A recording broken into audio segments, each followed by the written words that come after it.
Today on the podcast, we are talking about empowering women, the intersection of gender studies and guiding stars mission. That's what's happening today on the Fearless Future podcast.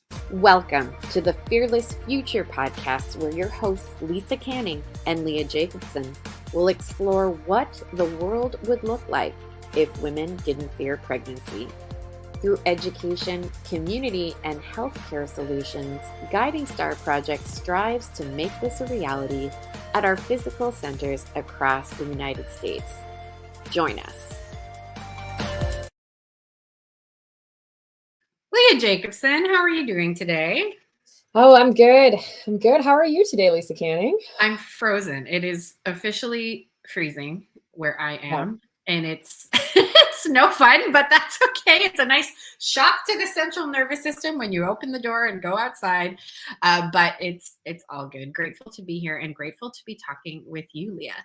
Leah, I really wanted to have this conversation today because, number one, people are very curious about the work you've been doing at the University of St. Thomas in Houston, Texas, and the brand new gender studies master's that you are the program coordinator. So I really wanted to have this conversation because people are curious, people are asking questions about what does it all entail and how does this fit within the scope of what we're trying to do here at Guiding Star. And that's where I think we can just have a really meaningful, meaty conversation around why does gender matter in the conversation of life-affirming women's healthcare. But before we do that, Leah, you and I have both been featured in a really fun book. Why don't you tell all of our listeners about it? Well, I was really excited. I got this in the mail yesterday. And Lisa, I didn't realize that you were featured in this book as well. I knew I was, but then I was flipping through it, Holy Ambition, Thriving as a Catholic Woman at Home and at Work. And this is from the co-founders of the Catholic Women in Business group. So if you're not familiar with Catholic Women in Business, it's a great community of women that all around the country, in the world, I think, that, bring their faith into their work in some aspect. And so I got it in the mail yesterday, my copy, and I was like, Lisa, you're in here too. So I wanted to just give a shout out really quickly to Elise and to Taryn for their work on this book. It's really inspiring. There's so many stories of other women in here that have just found their way in the world, balancing that, their motherhood, their profession, their faith, all the different things coming together. It's just a nice kind of refreshing, we're multifaceted. We have a lot of things going on in our lives, and we have the ability to kind of hold it all together, especially when you unite around your faith. So I love books that have stories like Holy Ambition does, because you can see yourself in it. So maybe your life isn't exactly like, the one woman in chapter 2, but then get to chapter 3 and you're probably going to see yourself in various aspects. So, and I appreciate hearing the diverse backgrounds around how people approach work, approach balance, approach childcare, because all of these things, again, are part of the conversation, like the great story that we are writing here at Guiding Star, where gender and all of the things that come with being female. I think that's the key. All the things that come with being female. There are so many things that there's a lot of things. There's a lot of things about being female. And so I appreciate, and Elise and Taryn have been longtime friends of the Guiding Star Project. They've been big cheerleaders of our work. So we're very, very grateful to them for that and for featuring both of us in the book. Yeah, it was just a fun little thing. I was like, there you are, Lisa. So if anyone hasn't or is looking just for a good short read, and that's another thing. I picked it up this morning and I was really looking at it. I'm like, oh, this is easy, quick, easy little snippets of oh, okay, I can do my work better today if I entrust it to the Lord. Amen. Amen to that all the time, every day. Tattoo that on our forehead so that we remember that all the time. All right. Well, speaking of empowered women that are being talked about in the book, let's talk about how gender is part of what we why gender is an important part of what we do here at the Guiding Star Project. But I want to begin at the beginning, if you don't mind, Leah, because I'm sure there are a lot of people asking, how did this master's program come to be? Have you always wanted to be in academia? Was this just a very I don't know, chance kind of encounter. So how did this all begin? Well, this has definitely been something I've had a very strong awareness of, the question of what is a woman, human identity. Like that's really been very strong in my consciousness since, the early 2000s, really, when I was working as a campus minister and I was watching the influence of the women's studies program, specifically at the University of Minnesota Duluth, when I was working with college age women. And I've been watching it, kind of from afar, but really very intrigued in it in terms of gender ideology and its place in the feminist movement. And so when I was researching and writing my book, Holistic Feminism, I did include just a small little kind of section in there and nod to it saying, this is something that we have to be ready to contend with because these are women's bodies that we're talking about. These are embodied experiences of femininity that really matter. Our bodies are what supersede all of our differences, politically, culturally, economically. Like we can be very different from other women, but there is something that will connect you when you are breastfeeding your baby on a park bench and you look across and there's another woman breastfeeding her baby. You may not speak the same language. You may not know anything about each other's lives, but that moment of like, I see you, I understand you in this moment, like, good job. That is a sacred bond. That bond is precious and sacred, and it has to be protected. And so this encroachment of, how do we define womanhood? How do we define the feminine experience? Is this something that's up for debate?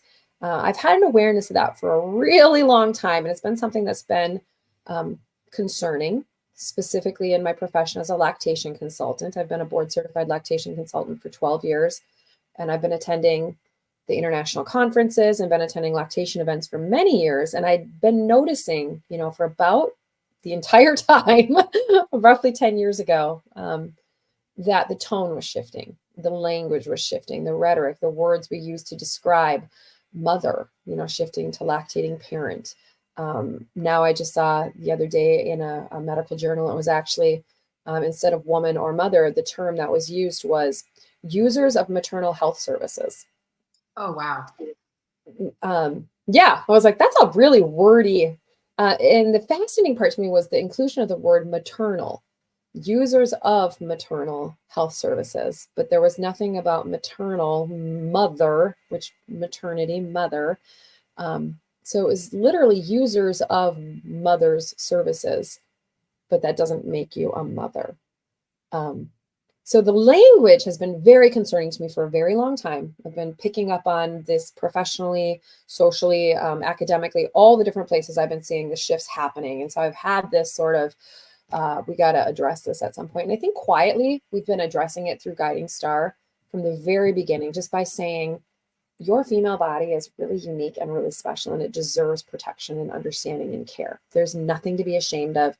This is a beautiful part of who you are. God doesn't make mistakes. We've said that over and over and over again. I've spoken at multiple different settings where I, say the creator of all of this, orders things. There is a natural order, a natural law, everything from gravity to the physics of how our world works. There's a natural order to it. And Guiding Star has been saying that from day one. Like, we're just trying to put ourselves back into the most optimized, cooperation with nature. And optimize our health by looking at what is good, true, and beautiful, and how do we optimize that. So that's kind of like the way beginning of like my own personal awareness of this. I think everybody has had a growing sense, though, Lisa. Don't you think that there's something shifting? I think we've all kind of known that something is going a little awry, even if you're not in the field of healthcare or academia.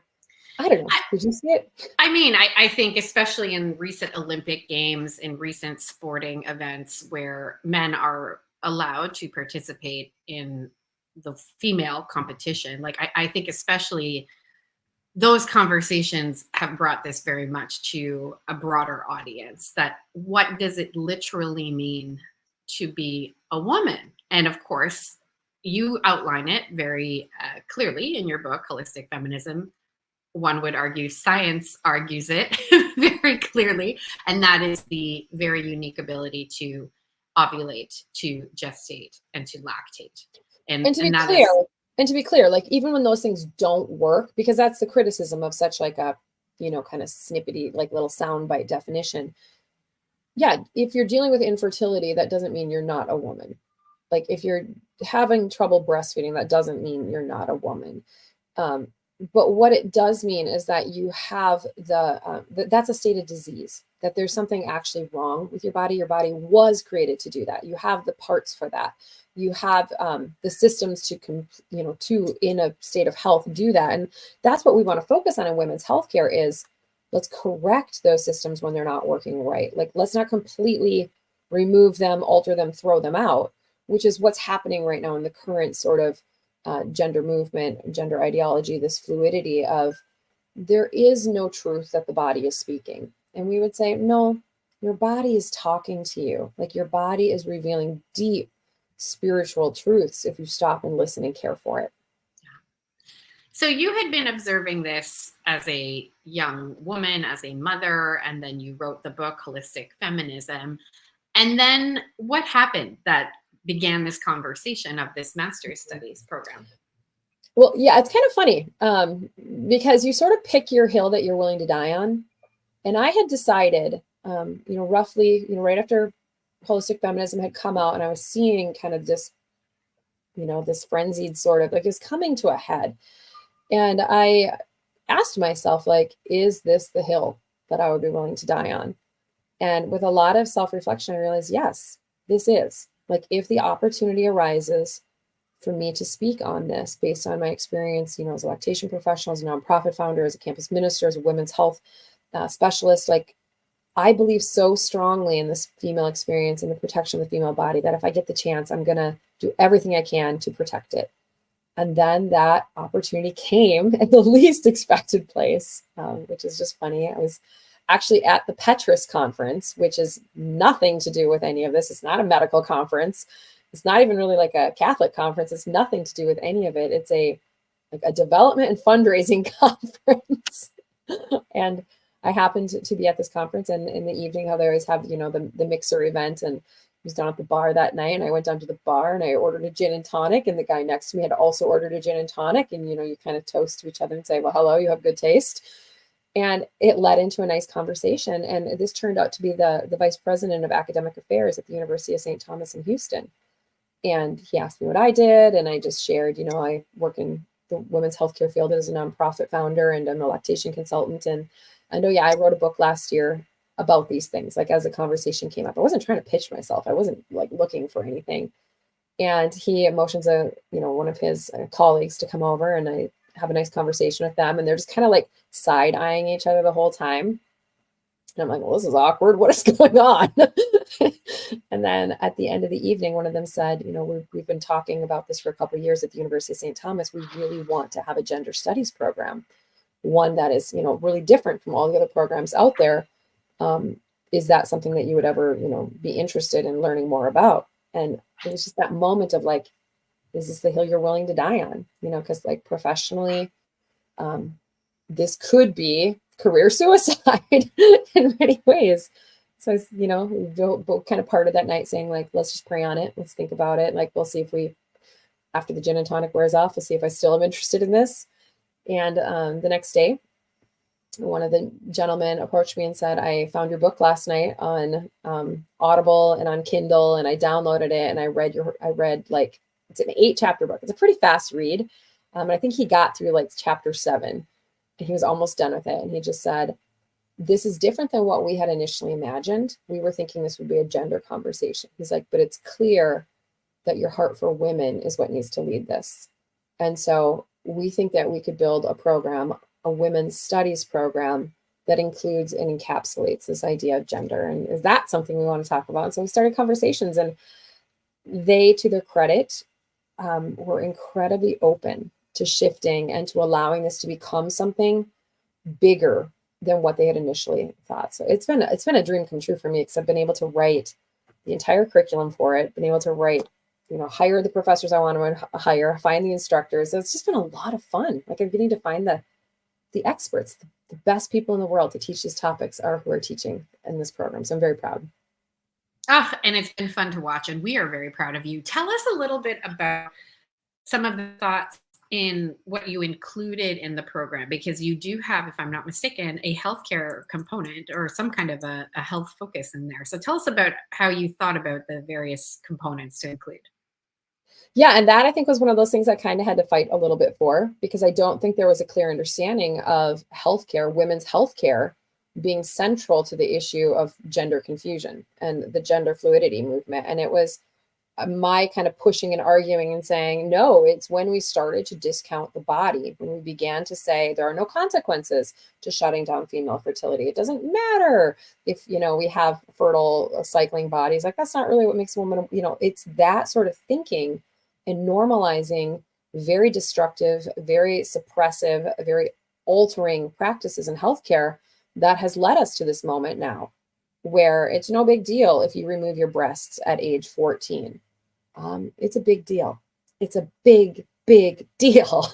So we need to be talking about that. And so the program, the entire master's program, is actually made up of 4 smaller graduate certificates, and each one kind of has a focus. And the first one is Catholic feminism, and it's really the theory. It's Christian anthropology, what makes a human a human. It's philosophy, theology of the body. It's an understanding of history of the feminist movement and where it converges and diverges with the Catholic Church. And so it's like this interesting, like, you've got the Catholic Church's teachings, then you've got like this feminist theory, and then you have these crazy crossovers with people like Edith Stein, or Hildegard of Bingen. You see these like saints and these women within the life of the Catholic Church that kind of like just intersect the two movements and pull them together for like a brief moment. And you can see what it would look like if you were to create sort of this new feminism, this idea of feminism in line with the fullness of the church's teachings. And so that's what that first certificate is about. And I'm really excited about it because John Paul II called for a new feminism in the late 1990s, and we really haven't gotten there. And so that's what this program is. What does that look like to get there? Oh, I love kids. Good morning. Who's this? Good morning. Andrew. He's making his way down. Andrew, okay, bye, Andrew. Oh, Andrew. Okay. Andrew is the one I'll never forget. He was like climbing the outside of your stairs one day in a meeting. He was like a full floor up. Oh, Andrew. Anyway, so I wanted to pause on there for a minute. Can you paint a picture just a little bit more of what you said there? They gave a glimpse briefly of what a Catholic feminism would look like. Can you just describe that a little bit? Yeah, and I say it's a glimpse because they were before their time. Like they existed prior to ultrasounds. They existed prior to advances in sort of the medical and the technical understanding of physically what our bodies are different. The philosophy wasn't always great in terms of describing the actual difference between man and woman. We've got, some of Aristotle's and some of even Thomas Aquinas, some of it's a little like, well, woman's the weaker sex. Like there's, the theology and the medical knowledge limited them at the times when these sort of glimpses came forward of like woman's potential in the church and in the world. And it was a glimpse because it was a woman fully alive, fully on fire, living her life the way God made her. And it was different and it was radical and people paid attention, but they made room for it. And those were those glimpses of what could this look like if every woman were empowered to be exactly who she was, exactly as God made her. And, when John Paul II called for us to really embrace this new feminism, it was 1995. It was like the world meeting of women. It was just like this incredible moment in history. He was acknowledging that the time has come. We have all the factors in our favor now at this point where we really truly can understand what a new feminism looks like. And so there have been incredible female theologians. Marianne Glendon was, talking and writing quite a bit that time. Pia De Seleni, who is one of our instructors in our program, she's teaching a Catholic thought and feminism course for us.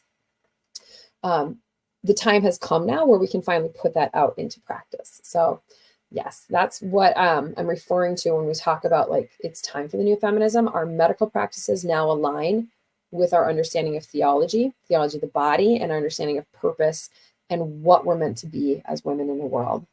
So that's the first certificate of the 4. And then there, you mentioned it a little bit earlier, Lisa, but there is another certificate that's focused specifically on the body and on women's health care. And that's the Women's Health and Wellness Certificate that I kind of had to like explain and fight a little bit to get in there. But I thought, for medical providers, for nurses, for fertility care instructors, for lactation consultants, this certificate really helps us to understand where women's health care was influenced, by not medical advancement, but more cultural demand.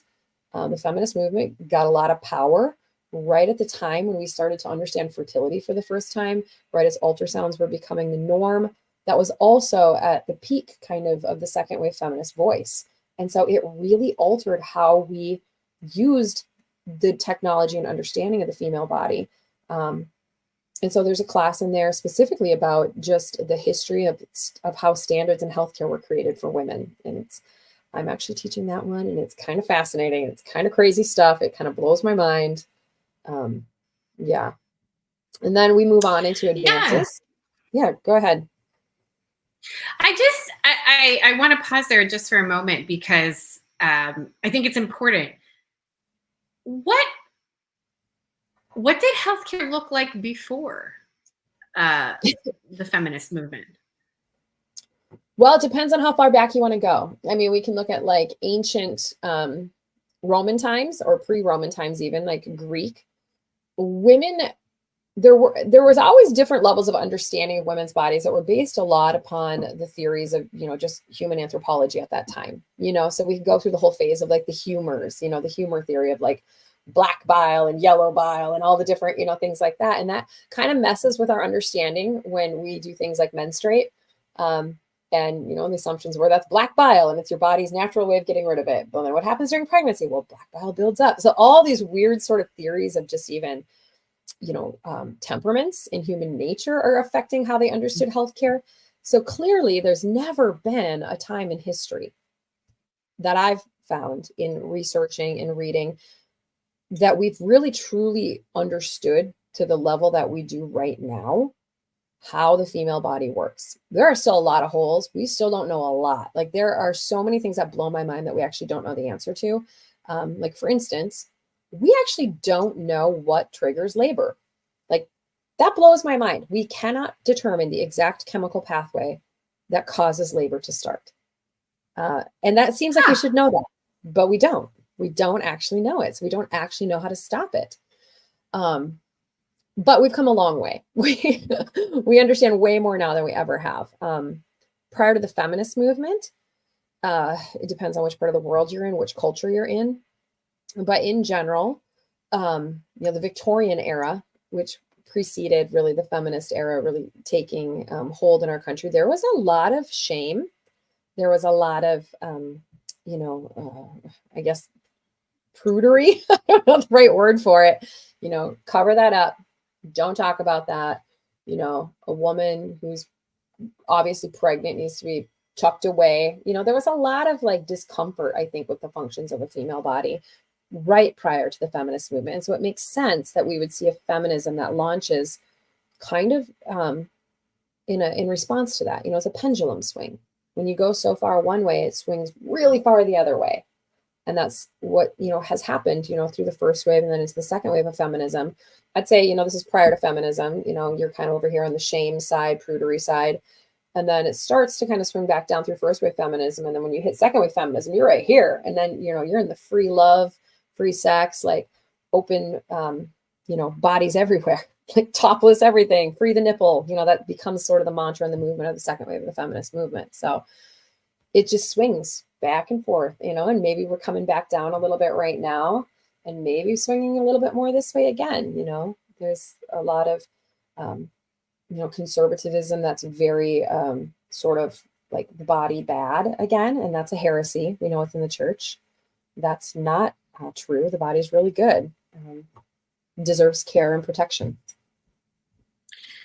Can we pause for a moment to talk about women's voices being heard and how that relates to health? Because one could argue what we're doing here at Guiding Star is also having a conversation around what is ideal women's healthcare.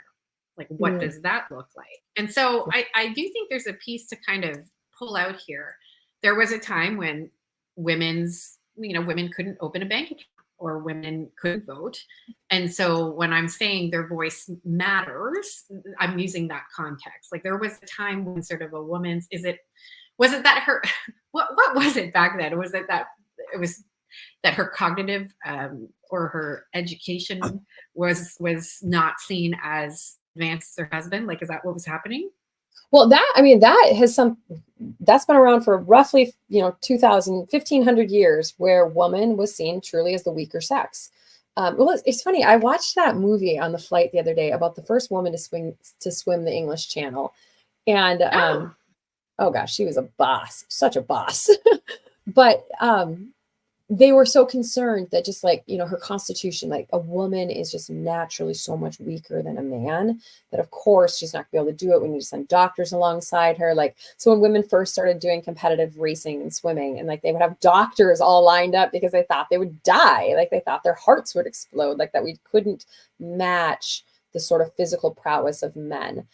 So that really was the context. I mean, that was coming up into the 1900s. Like this is coming up really pretty recently.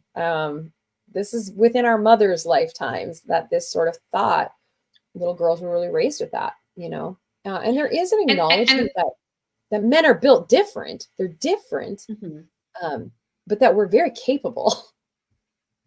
The line I'm trying to draw here is that we have a lot of conversations at Guiding Star around being heard by your doctor and sharing, like, I really do think something is wrong. Like, I really don't think the birth control pill is the thing that's going to fix it, or whatever it is that you might be bringing to a provider. And we've heard stories of women who have encountered providers, and there's incredible providers who are the opposite of this, but we've heard many stories in our community of women who have felt very dismissed. They've sort of felt like, oh no, that's all in your head. Like, oh no, look, we just need to treat that. And so I'm just so curious, is that at all connected? Like, I'm just wondering, does that stem from this history that we've had of perhaps women seen as not as intelligent or not as able to have these conversations? I don't know. What do you think about that? Yeah, no, I think that's definitely part of it. And then I also think the other part of it is just the hyper sort of masculinization of healthcare. The doctor, I mean, you say, even to this day, like tell a child, like draw a picture of a doctor, and they'll typically draw a man, draw a picture of a nurse, and they'll typically draw a woman. And it's this sort of hierarchical sort of like men are here and women are here and men know more, and they tell women what to do. And you see that in places in history where women, sort of own and rule the healthcare space, such as, midwives. Women have, ancient times, it was much more normalized and kind of expected that women would attend one another in childbirth. And when we see that shift start to happen, real interesting things really begin to happen when we start to intellectualize and move into the academia of certified doctors and licensed doctors, and the doors being closed to women. There's a long history there that we have to consider. And I hate to say it, but a lot of the Salem witch trials, a lot of that, I mean, it was midwives, it was female sort of physicians, it was women that were attending to one another, herbalists, it was women that were trying to figure out medicine. And that was a threat. That's a threat. So there is a long history of women who are strong and knowledgeable that stand up and say, this is how women's bodies work, and this is what we should do, this is what's right. They're seen as a threat. And so I think some of that carries through to this day, that in the healthcare space, when a woman comes in and is very strongly advocating for herself, or saying this is right, or this is what I think, or this is what I feel, there sometimes is a threat and a need to say, you don't know what's going on. I have a degree. You don't. But some of this is just intuition, and you can't discount that. So I'm hoping that people can see how this is so related to the work we're doing at Guiding Star. Because to me, it's so much about definition.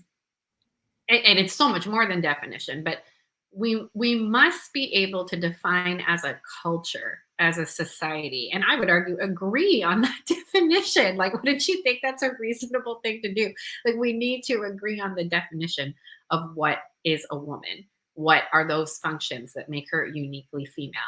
And then what does a healthcare system look like to support a woman who is with those unique um, attributes, those unique functions? And so I really hope people are starting to see how this fits into this greater picture, especially in culture change. So I have a question for you. I asked this question in the work that we do at Guiding Star. You know, you and I are 90, we're sitting on rocking chairs. If Guiding Star is so successful, what does the world look like? You shared with me so beautifully, women wouldn't fear getting pregnant. There would be such collaboration and support. Women would be happy, you know, just like being pregnant, they would be happy. If your work here in gender studies at UST, similarly, is so successful, how does the world look different? Well, I think it's the same as the vision of Guiding Star, except that it's not. I think Guiding Star is narrowing in right now on the pregnancy and the fertility of those years of a woman's life. We're narrowing it a little bit to really try to like bolster her and help her not to have that fear surrounding pregnancy. But it is bigger than that too. It's not just pregnancy. You know, it's fertility. It's being a woman. It's just that every part of being a woman, all the complexity of it, the experience of it, that it's not only bearable, but it's enjoyable, and that there's room for it in our world, in our culture. So if this program is successful, it's just that comfort with you are made unique, and this body that you have is here, is you. It is you. And we don't need to change you. Like, you're going to learn to embrace and love you because this is the way you were made. Boy or girl, any little person, that any embodied human being, that this body is us. Like, our identity is our body, and that diseased or handicapped or broken or whatever in any way, that doesn't in any way diminish our dignity. And that's a successful program. It's beautiful. I like this vision. Okay, I've got two final questions for you. Number one, when you hear the phrase girl power, like, how does that make you feel? I mean, the problem is I've just done so much reading on empowered girls. I mean, I've done so much. I'm very aware of girls in our world currently, right now, where their voices have been stolen and they have no power, that I understand the intention of it. I understand that we're trying to give girls a voice, and we're trying to tell her, you have power where you've never before seen power given. I think oftentimes, as it's used in our culture, it's weaponized in a way that is hurtful to boys. Sometimes, as a mother of 4 boys, I can say sometimes that's a bit of a it causes them to shrink because they feel, you know, like, well, I don't have a voice. I shouldn't say anything. Like, I'm a jerk if I say something. And so it really depends the context of a phrase like that. You know, it's a very powerful phrase. It's evoking a lot of emotion. And in the right place and time, it's necessary. Yeah, that's so interesting. All I hear when I hear the phrase, I just think of the Spice Girls, and I think of this very like what's like too small, like kind of like pithy almost like that. But I think because I was raised in that generation of like raw girl power, I don't mean to say the Spice Girls don't have substance, but it was a bit more of a weaponized, not as much substance, not understanding her anthropology. So when I hear it, I'm kind of like, oh, it's like it's a phrase that I don't feel necessarily empowered by. Like, I wouldn't wear a girl power t-shirt because I just think it's so loaded in current culture to mean too many different things. Okay, well, so then that's the problem. It's also loaded right now. Everything, like there's such a rich, complex history about how women and men have interacted. We've hurt one another. We've, helped one another. And so every woman's experience is so unique. And so it has to come back to just some common understanding of it's good to be human. And I see that you are good because you are human. We share that in common. Like I was talking about, that women have a sacred kind of sisterhood, a sacred bond. All humanity has a sacred bond of, you know, we walk around, we reproduce, like we have the same desires. Like we're not that different than men in some ways, and that we all desire the good, the true, the beautiful. But yet we are very different in how we're going to experience that in these embodied bodies. So then this final question, and I may be opening up a can of worms that I'll be able to really at all get into, and perhaps it merits a whole other conversation. I can hear the people in the back saying, okay, Leah, Lisa, I get it. You know, this definition of what a woman is. But can a woman really feel empowered if things like getting pregnant and things like breastfeeding, and again, some of just the natural consequences, like when you're pregnant, you might be more tired. You might be ill. And so that might impact your job performance. That might impact your ability to get a job or stay employed. Of course, when we give birth, like there typically is a little pause, you know? And so I can hear people in the back maybe saying, well, is that really empowerment for women when perhaps a woman has to take a career backseat, or her career has to take a backseat? And children perhaps get in the way of some of the opportunities that are available to men. So, you know, you and I are both working mothers of many children. We have a very unique perspective on it, and we've talked about it. I loved our conversation with Dr. Catherine Pekalik on this exact topic. But in this context of what you're doing at UST, in line with how this fits in with women's healthcare,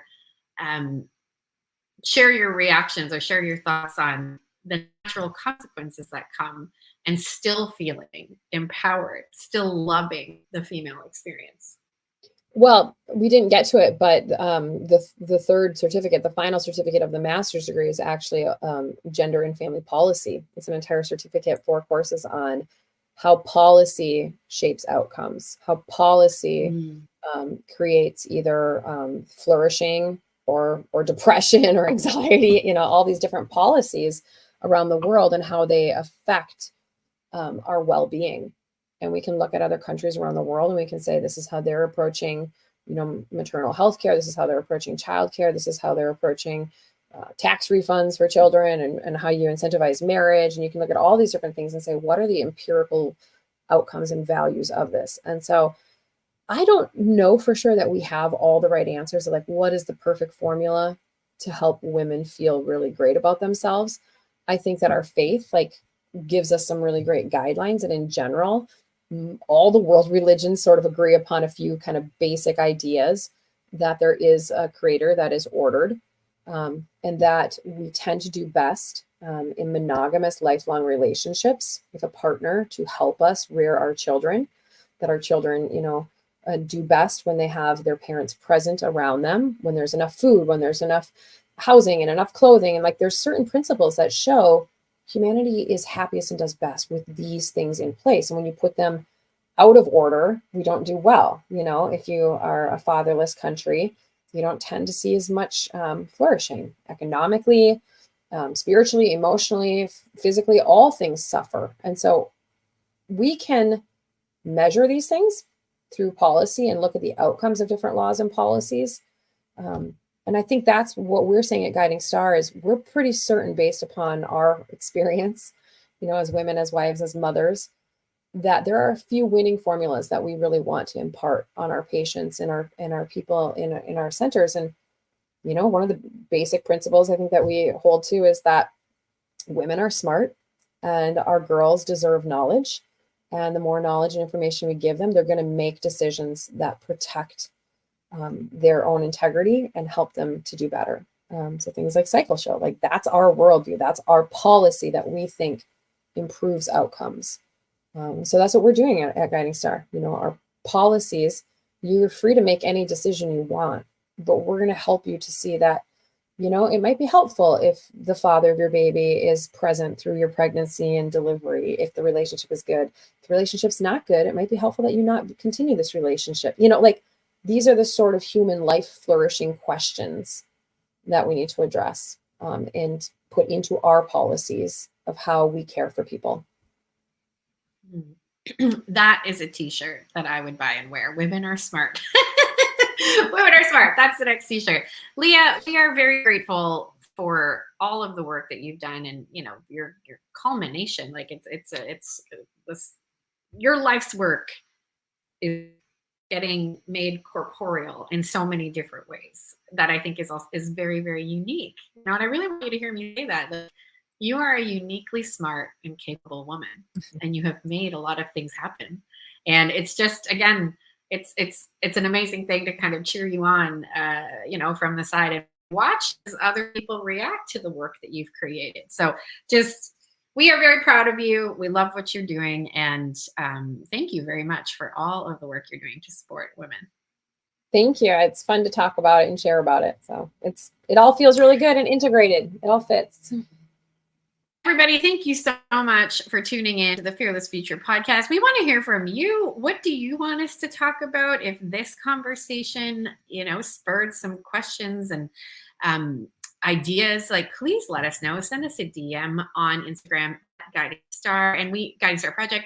And we are always looking for partners in the journey. And so you can always join us as a partner. Visit our website, guidingstarproject.com/donate, to support the work we're doing to create a future where women do not fear pregnancy. Leah, any final thoughts today? No, just, you know what? Today, I think a little challenge for all of us today is find a child and just, tell them you're good. Like, you are just a good human being. You're a good person. That's how we change our future. Everybody, keep being good. Go tell others they're good. And we'll see you next time on this Future Podcast.